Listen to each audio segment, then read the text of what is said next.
we come to government to look for a law where a special fund for compensation is created that is directly funded by the revenue from this environment, so that you see, of necessity, say for example from the Mara and what have you, we say with the revenue structure we create, what goes to the county, what goes to the national government, and then a special compensation fund is created where directly every month that revenue goes there, so that when there is an incident of a human-wildlife conflict, the compensation does not take even a month, because the funds are there, the structure is existent, and you do that. It's administrative efficiency, honestly speaking. Is waking up in the morning and managing things in the manner in which they're supposed to be managed without storming and so on. Secondly, also, is, as I said, is greater attention to the environment and the repercussions of that conservation and the protection of environment to the rest of economic activities, so that you know there are people who live there, there are people who engage in economic activities. How is it that you plan without catering or taking care of their interests and so on? So I would personally, I hope that amendment has been carried through, and I've not checked, I have to be very honest. I hope that amendment to the law has gone through Parliament. If it hasn't, I undertake to ensure it's done. Fed directly by the revenue from these conservation areas, and even part of the licensing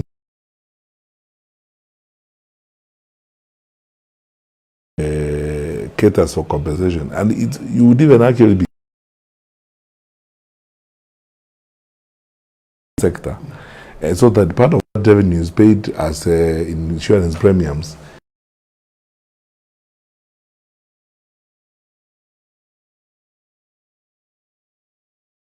To coordinated and managed to pay specific attention to economic development and welfare of these areas, and then create a constant framework of public participation.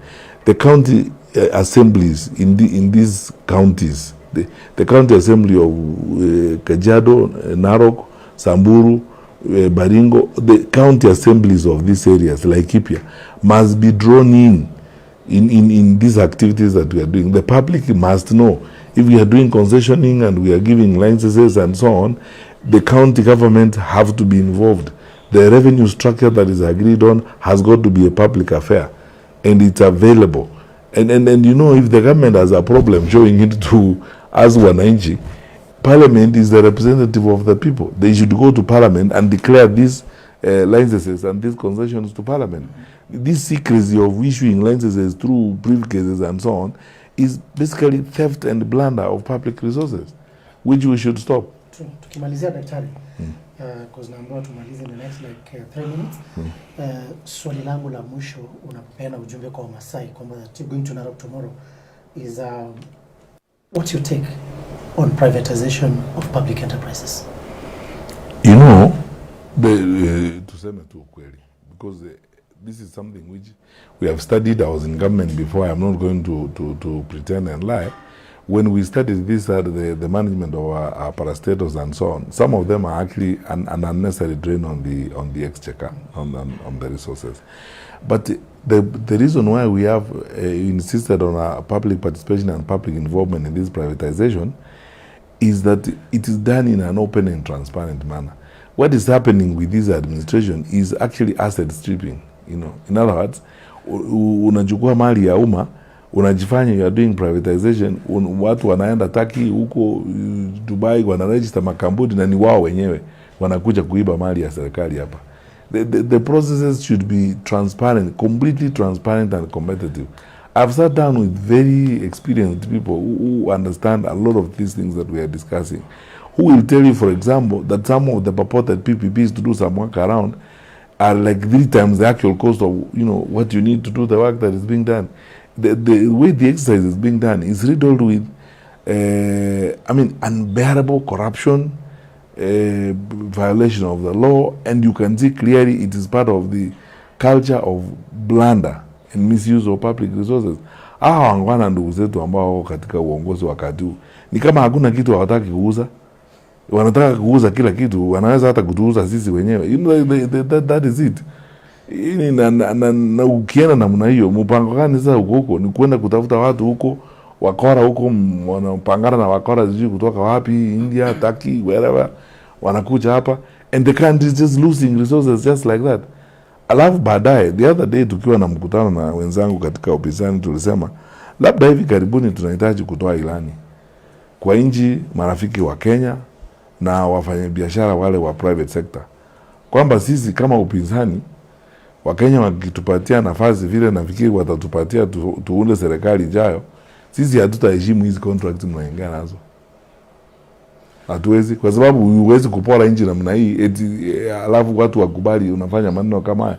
Ili hizo nchi marafiki wawaeleze na wawashauri wawekezaji wao na wafanya biashara wao kwamba ukienda Kenya unaenda kununua kampuni, ukienda kufanya biashara uchipange. Usiende pale kufanya ufisadi na viongozi wa serikali, kwa sababu serikali inayokuja haitaheshimu hiyo. Daktari, asante sana. Wamasai wanauliza sana, wakati ulikuwa waziri wa usalama wa ndani, kuna ng'ombe wao wengi waliuliwa Laikipia. So wanasema kama Daktari Fred Matiang'i atakuja kuwania na apate ruhusa kuwa rais, je, watakuwa safe?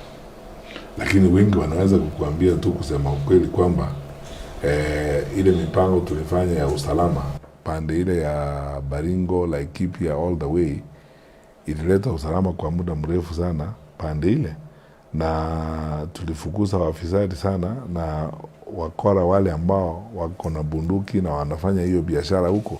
Imerudi sahi kwa sababu kuua ng'ombe na kuuza ng'ombe na kuiba ng'ombe wa Masai ni biashara ya watu, kwa sababu hawezi kuendelea namna hiyo kama hakuna mtu anapata faida kutoka kwa biashara hiyo. Na tulikubaliana sisi wote tukiwa kwa serikali, it was the decision of the National Security Council. Sijacheck kama hawa wangwana wamefanya hivyo vile tulikubaliana, because ni decision tulikubaliana ya serikali kwamba tuweke kambi za kutrain wanajeshi wetu pande ile na kutrain our crack teams ya GSU na kwingine pande ile, to provide protection ya wale watu wote wako pande ya Laikipia na kule kwingine. And also ile mazungumzo tulikuwa na serikali ya Uganda kuhusu wale wakaramoja ambao wanafuka mpaka wanakuja pande kuhangaisha watu wetu, nafikiri is still holding. Na kuna mradi ambao President Kenyatta mwenyewe alikuwa na uongoza wa kutengeneza mabawa ya maji huko na ukahakikisha kwamba grazing areas and watering areas are managed effectively so that we support the livestock farming in that area was going on. I don't know if our friends, our colleagues in government wanaendelea na hiyo maneno, lakini if it's not being done, the intention, the plan is there. As I said, the beauty about our country. These things have been discussed several times. Mimi, I understand them and I know them like the back of my hand. And that is why I say, ukiangalia kwa wale ambao tunatafuta kiti nao, mimi ndio tu nitaapishwa nianze kazi that afternoon na niendelee na kazi, sababu ninaelewa hii mambo vile iko. I don't have to upgrade my knowledge or update anything. Ninaelewa hii na niko tayari. Mwisho, hizi vitu zinahitaji ujasiri, zinahitaji courage and focus. Sasa hiyo mnaniuliza firmness ndio tunahitaji, na mimi niko tayari kuzifanya. Okay.